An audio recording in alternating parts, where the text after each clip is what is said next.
Application of slide in histology. ऊतक की सूक्ष्म संरचना और अध्ययन करना ताकि रोग की पहचान की जा सके। इसके लिए नमूना को कई चरणों में गुजारना पड़ता है।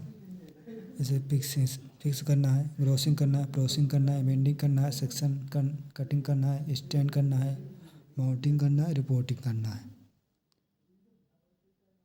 प्राप्त ऊतक में नमूनों को सूक्ष्मदर्शी मतलब एक माइक्रोस्कोप से देखा जाता है, देखने के लिए करते हैं, जिसमें सुरक्षित काटना, सुखाया, एमेंडिंग किया जाता है, स्लाइड पर तैयार करने के लिए आवश्यकता होती है। ये क्यों किया जाता है? ऊतक की संरचना सुरक्षित रखना है, टिश्यू को सड़ने से बचाना है, माइक्रोस्कोप परीक्षण, टिश्यू को पतली स्लाइड पर में रखना है, डायग्नोसिस में सहायता लेना है, रोग के निदान के लिए करना है, अस्थायी डॉक्यूमेंट बनाना है, स्लाइड पर ब्लॉक का भविष्य हेतु, ऑटोलाइसिस को रोकना है, मृत ऊतकों में एंजाइम सक्रिय हो सेल को तोड़ना है, ये लॉन्ग टर्म स्टोरेज रखना है हमें। प्रक्रिया पहले हम फिक्सिंग करेंगे। उद्देश्य टिश्यू को सड़ने और गलने से बचाना है, कोशिकाओं की आकृति को जो मतलब उनकी आकार जो है स्थिर रखना है, सूक्ष्म जीवों को बचा के रखना है। उसमें फिक्स कैसे करेंगे? 10% फॉर्मेलिन में का उपयोग करेंगे। प्रक्रिया कैसे करेंगे? नमूना को फिक्स में डालें, छोटे टुकड़ों में काटें ताकि फिक्स अंदर पहुँच सके।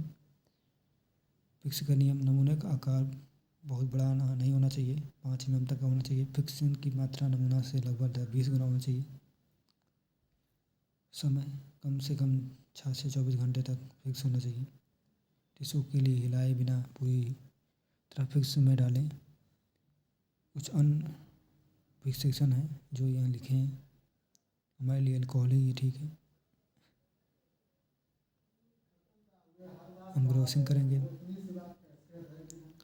उद्देश्य बड़े नमूने को छोटे टुकड़ों में काटकर प्रोसेसिंग के योग्य बनाना है। नमूने की विशेष संरचना है, एसिलेशन, मार्जिन, कैप्सूल कोन आदि अलग से रखना है।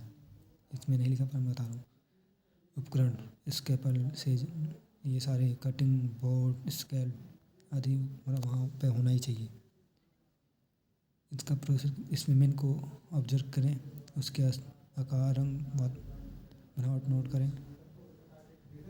टिश्यू प्रोसेसिंग: इस चरण में टिश्यू के अंदर पानी का निकालकर उसकी जगह पैराफिन मोम भरी जाती है, वह ठोस हो सके, कटाई हो सके।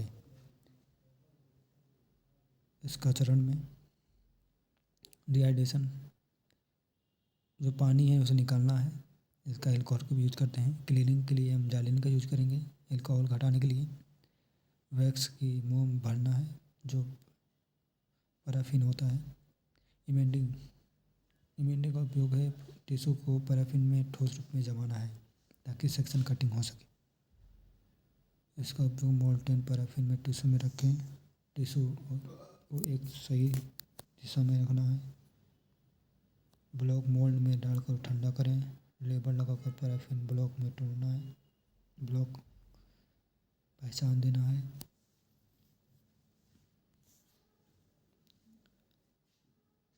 सेक्शन कटिंग, इसका उद्देश्य है पैराफिन को बहुत पतले 3 से 5 स्लाइड पर काटना ताकि माइक्रोस्कोप से देखा जा सके।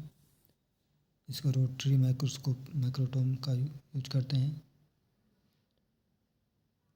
पैराफिन ब्लॉक को माइक्रोटोम में लगाएं, 3 से 5 मोटाई तक उसके मतलब कटिंग करना है। स्लाइड को पानी में रख देना है, जो हम काटें उसे वाला बास में रखना है। साफ स्लाइड पे से चिपकाएंगे और सुखाना है। हम स्टैंड कैसे करेंगे? ऊतक की विभिन्न संरचना के अलग अलग रंग से दर्शाता है। एच स्टैंड एच नाभिक को नीला कर देता है, ईओसिन साइटोप्लाज्म को गुलाबी रंग देता है। माउंटिंग रंगी हुई स्लाइड को ऊपर कवर स्लिप रख के अस्थायी बनाना है। स्लाइड को सुखाएं, डीपीएक्स की 1 बूंद डालें, कवर स्लिप लगाएं, स्लाइड को सूखने दें और लेबल लगाएं। इसके उपकरण के लिए fixation, scalpel, tissue cassette, tissue processor, paraffin bags, rotary microtome, warm water, glass slide, stain H E cover slip D P x.